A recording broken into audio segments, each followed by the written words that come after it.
All right, now to the war in Iran. We learned Netanyahu will be here in Washington, D.C. Harley, there will be a lot of discussions with President Trump Monday and Tuesday. We also have learned U.S. officials say Iran rejected a ceasefire proposal that was delivered through Iraq. We know explosions have been reported near a base that houses U.S. troops in Iraq. Reports say the president also is pretty frustrated where things stand as of today.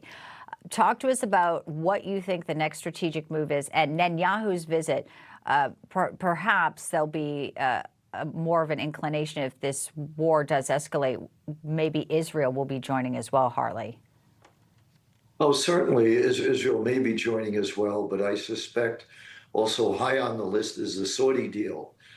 Israel will probably want to make sure there are adequate safeguards by the United States to make sure they cannot break out and develop a nuclear bomb, as well as tying a condition perhaps to having Saudi Arabia enter the Abraham Accords, which President Trump created in his first term, which brought peace to many areas of the Middle East and was a triumph of Trump diplomacy. But as far as Iran goes, we're seeing that the president has tried everything possible to come to terms with this regime. The memorandum of understanding was so generous to Iran. It gave them almost everything they wanted, and they still violated it. So I think the president has come to the conclusion that we've talked about here on this network often, that at the end of the day, the only way you have closure is you have to utterly and totally defeat your enemy. That's how wars end. Otherwise, they go on forever. We've seen tit for tats. So I think the president is ratcheting it up militarily. Clearly, 13 nights of strikes. Rick, you know President Trump very well. According to a senior administration official speaking to the Wall Street Journal, that President Trump is in revenge mode, saying that he believes the only thing Iran understands is military force. Are we talking potentially then boots on the ground here, Rick? Yeah, look, I don't think we're going to get to boots on the ground, but look, the president's going to do what is necessary, but I think he has a lot of other options available at the moment. I think what's interesting is there's largely been two camps, around the president, those that don't believe Iran ever wants to come to a peace deal, and those that believe that they might be able to get to one. I think what you're seeing now over the last, 72 hours in particular is a shift in that, and now the president's saying, I'm done, I've run out of patience. Yeah, well, clearly there was an effort for diplomacy.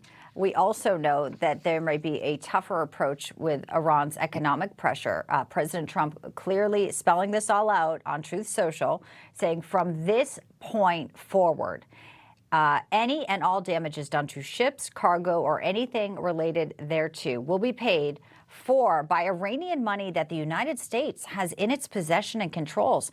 Boy, this got a response. Iran's foreign minister firing back on X, saying seizing another nation's assets to pay for unrelated future claims is an incendiary precedent. Those who celebrate or profit from such funds should remember, once governments normalize confiscation, no one's assets are safe. Ensuing chaos will not be pretty or peaceful. So that clearly triggered them when their frozen money was going to be depleted, Harley.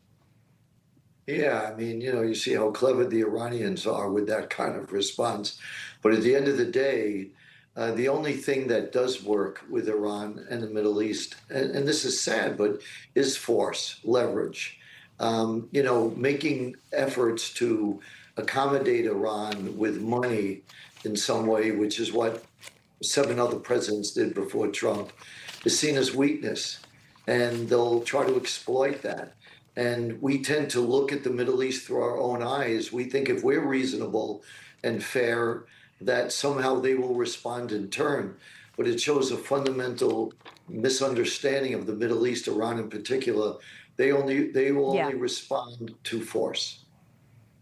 Yeah, well, depleting their frozen funds, unlike JCPOA and Obama, and giving them just a boatload of cash. Obviously, this is very different times we're living in. Rick, I just want to get your final thoughts on Netanyahu's visit. It's a big one. And then they will attend the funeral of Lindsey Graham. Harley seemed to think that they'd be talking about the Saudi enrichment nuclear deal, the framework, which President Trump says it is, of